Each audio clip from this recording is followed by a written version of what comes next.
Imagine an oracle. And I don't mean a mystical figure sitting in a cave inhaling strange vapors. Right, no crystal balls here. Yeah, exactly. And not just some black box that spits out a binary yes or no either.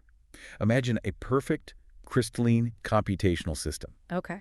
One that can instantaneously and flawlessly calculate the moral consequences of every single decision you're about to make. Wow, that's quite a hypothetical. Right. It just perfectly maps out the downstream effects of your choices on your community, on the environment, the global economy, and, on people you will literally never even meet. And I'm guessing this system doesn't need sleep. Exactly. It's never tired. It's never angry. It has zero tribal affiliations, and it never lies. So if you had access to this oracle, would you surrender your free will to it? I mean, that is the ultimate question, isn't it? Yeah.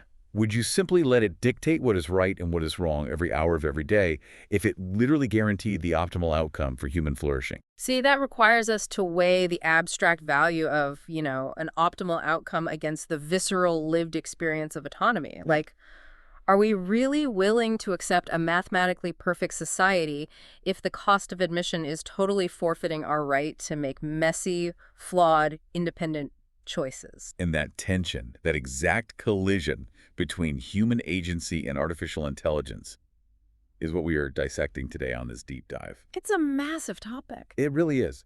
We are unpacking the concept of the AI Moses. And to do this, we're pulling from a remarkably dense stack of sources for you today. Yeah, we have a lot of ground to cover. At the center of this is a highly provocative essay. It's called AI Moses and the Limits of Human Agency, written by Dr. Jorge Pires. Right, and Pires is an independent researcher. He has a PhD in bioinformatics, actually. Yeah, he's spent his career at institutions like the University of São Paulo, Fiocruz, doing a lot of mathematical modeling of biological systems. But recently, he's kind of pivoted, right? He has. He's turned that analytical framework toward human social structures. He's basically treating politics, religion, and human governance as systems that can be debugged. Which is a fascinating lens. And we should note, Pires approaches these topics with a very specific, rigorous methodology. Definitely. The publication he writes for is explicitly dedicated to the intersection and often the collision of science and religion. Their editorial mandate is super strict. Oh, yeah, they don't mess around. No, they analyze domains that are traditionally governed by religious belief, but they only use evidence, rational inquiry, and secular reasoning. Which brings up a really important caveat for you, the listener, as we open these texts today. Pires and our other sources, they pull no punches. They really don't. They view massive human institutions, whether we're talking about the Vatican, the Supreme Court, or a federal bureaucracy, strictly through a secular rationalist lens. Right. So we aren't here to endorse those critiques or take any political or religious sides today.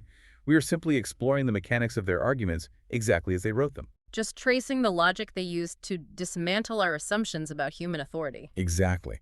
And alongside Pires, we are bringing in a series of philosophical treatises from 2019 to 2025 by Dr. Richard Carrier.